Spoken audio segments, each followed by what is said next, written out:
కాకరకాయ అంటే ఇష్టం లేని వాళ్ళు ఒక్కసారి ఇలా ట్రై చేయండి. ఇష్టం లేని వాళ్ళు కూడా ఇష్టంగానే తింటారు. ఈ రెసిపీ చాలా ఈజీ అండ్ క్విక్ గా అయిపోతుంది.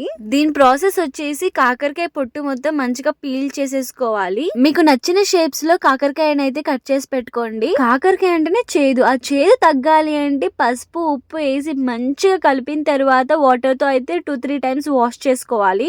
గిన్నెలో ఫ్రైకి తగ్గట్టుగా ఆయిల్ అయితే పోసుకోవాలి. ఆయిల్ కొంచెం హీటెక్కిన తర్వాత వాష్ చేసి పెట్టుకున్న కాకరకాయలు కూడా అందులోనే యాడ్ చేసేసుకోవాలి.